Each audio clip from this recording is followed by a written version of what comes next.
Maligayang pagbabalik mga kasolid, Manny Pacquiao nakapili na ng papalit sa kanyang trono. Eman Pacquiao versus Campbell Hatton. Casimiro, instant milyonaryo na nga ba dahil sa kanilang natuklasan? Ating alamin at totoo ba yan? Yan ang ating pag-uusapan. Para sa ating unang balita mga kasolid, Ricky the Hitman Hatton gusto nga makabawi sa ating pambansang kamao na si Manny Pacquiao. Pero hindi ibig sabihin yan mga kasolid ay muling maglalaban itong si Ricky Hatton at pambansang kamao Manny Pacquiao.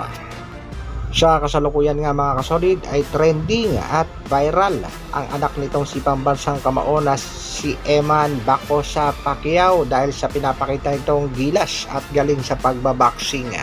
Pangbawi nga daw nitong si Ricky Hatton ay ang kanyang anak na si Campbell Hatton at gusto ngang itapat sa anak ng pambansang kamao.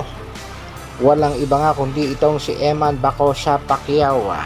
Pero siyempre na kay Manny Pacquiao pa rin ang magiging desisyon kung itatapat niya agad ang kanyang anak na si Eman dito nga sa anak ni Ricky Hatton na si Campbell Hatton.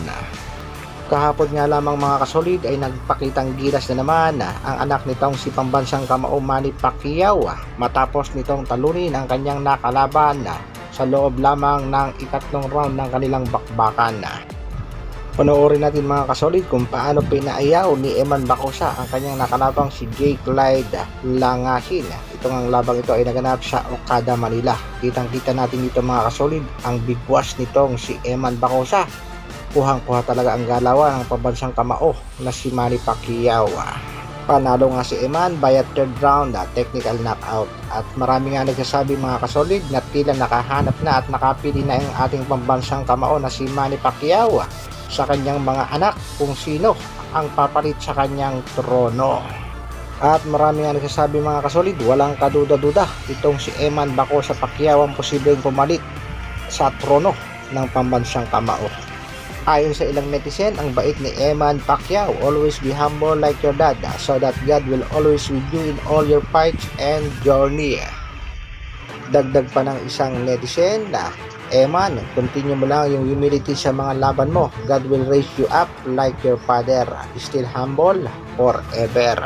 Marami nga mga boxing fans ang napahanga nitong si Eman Bacosa Pacquiao at sa kasalukuyan nga ay panawagan ng ilang boxing fans pwede na daw itapat itong si Bacosa kay Campbell Hatton na nakatikim na nga ng unang talo sa professional boxing itong si Campbell kahapon lamang nang makalaban niya ang kanyang kababayang si James Flint.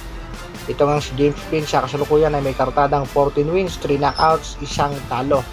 Ito nga tinaguriang The Young Lion ng United Kingdom, 26 years old. Samantalang si Campbell bagsak ang kartada sa 14 wins, 5 knockouts, may 1 ng talo. Tinaguriang Hurricane ng United Kingdom. Kung sakaling magkakatapat nga mga kasolid, itong si Campbell Hatton, ang anak nga ni Ricky Hatton at itong si Emmanuel Bacosa Pacquiao, ang anak naman ni pambansang kamao Manny Pacquiao. Ano sa tingin niyo mga kasolid? Kakayanin na kaya ng anak ni Pacquiao itong si Campbell Hatton? Pero siyempre nakasalalay pa rin sa ating pambansang kamao na si Manny Pacquiao kung itatapat niya na ba itong kanyang anak na si Emmanuel Bacosa Pacquiao sa mga mabibigat na kalaban tulad nga nitong si Campbell Hatton. Congratulations Eman Bacosa Pacquiao. Suporta po namin sa pamilya ko, sa pamilya ko, sa nanay ko. So, ganun. Sa kabilang balita naman mga kasolid, dahil hanggang sa kasalukuyan ay wala pang update ang Treasure Boxing Promotion sa laban ng ating former 3 Division World Champion Angas ng Pinas, Padre Alas General Casimiro. Update muna tayo sa ating pangbato at kung ano ang kanyang pinagbibisihan. Makikita nating happy lang ang Angas ng Pinas at medyo busy nga sa kanyang bagong diwata. Pero syempre hindi naman nakakalimot sa pagte-training ang Angas ng Pinas. Isa pa sa pinagkabibisihan ng ating pangbato ay ang kanyang napakalawak na planeta na iniikot nga palagi nitong si Angas ng Pinas. Aba teka, Cuadro Alas General Casimiro, instant bilyonaryo. Isang pampagood vibes mo na mga kasolid. Makikita natin dito mga kasolid na habang naghuhukay nga itong sina Casimiro ay nakahukay nga daw ng bato ba ni Darna yan mga kasolid. Kung gusto mapanood ang full video ay puntahan lang ang channel ni Cuadro Alas, It's My Boy. Ang tanong, ano ba talaga ang nahukay nitong sina Casimiro? Ayon naman dito kay Kuya Lodge sa Kalam, may parang gold daw silang nahukay. Kaya banat naman ang isang fans at netizen, ibenta daw kay Boss Toyo. Pero wag naman sanang gold yan mga kasolid, dahil pag gold yan at instant billionaire na ang angas ng Pinas, baka hindi na mag-boxing. At sa latest post naman itong si General Casimiro, angas ng Pinas, sinabi nga nitong easy money. Patungkol nga yan mga kasolid sa bakbakang Mike Tyson kontra dito kay Jake Paul. Ano sa tingin niyo mga kasolid? Kanino kaya tatalpak ang angas ng Pinas na si Cuadro Alas, General Casimiro? Mga boxing fans, naiinip na talaga sa laban ng ating pangbatong si General Casimiro. Kailan kaya ang anunsyo ng Treasure Boxing Promotion?